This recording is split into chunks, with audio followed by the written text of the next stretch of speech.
वहाँ पर खड़े हैं परीक्षा डैम पर। अब डैम ये बनाया तो जाता है, सबसे मेन क्वेश्चन पहले कि डैम हम बनाते क्यों हैं। तो डैम बनाने के मेन दो कारण होते हैं।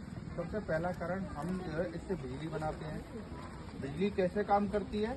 टरबाइन के द्वारा, वो एक अलग वर्किंग है। और दूसरा काम क्या होता है मुख्य, ऐसी जगह पर जहाँ पर जो सिंचाई की व्यवस्था नहीं है, तो बांध के पानी को हम इकट्ठा करके नहरों के द्वारा निकाल दें। अब आप सामने यहाँ देखेंगे सामने ये क्या है, ये एक गेट है।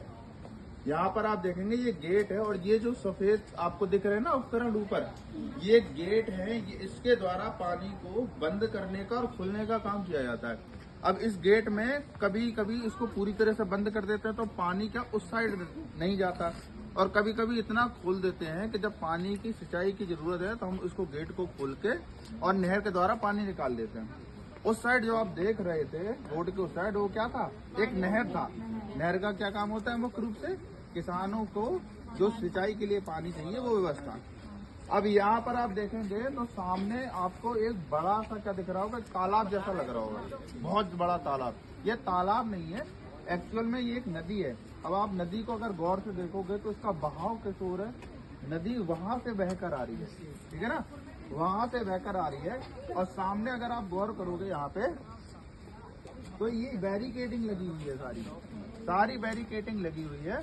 और इस बैरिकेडिंग का क्या काम है कि इसने पानी को पूरी तरह से स्टोर कर लिया है।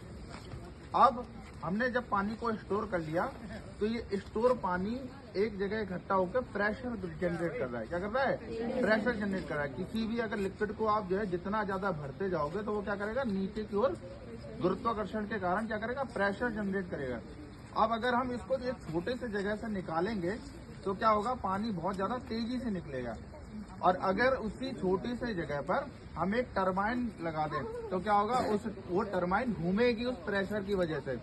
और जब टरबाइन घूमेगी तो क्या बनेगी, लाइट बनेगी, लाइट इन्वेंट होगी। और इस तरह से हम लाइट्स बनाते हैं। तो यहाँ पर आप देखेंगे ये यांत्रिक ऊर्जा को वैद्युत ऊर्जा में कन्वर्ट कर रही है ना बेटा।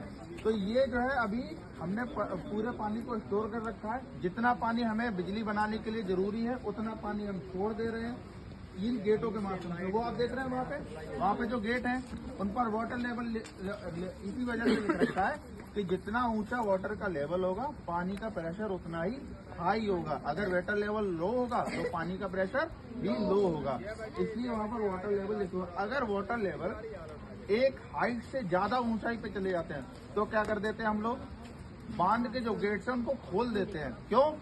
क्योंकि अगर जो है गेट को नहीं खोला जाएगा और पानी का लेवल ऊपर चला जाएगा तो क्या होगा, बांध फट जाएगा, बांध टूट जाएगा पानी की। इसीलिए जब बरसात ज्यादा होती है तो फिर आपने सुना होगा कि बहुत से बांधों का पानी खोल दिया जाता है। क्यों? क्योंकि उनमें इतनी कैपेबिलिटी नहीं होती कि वो पानी को होल्ड कर सके।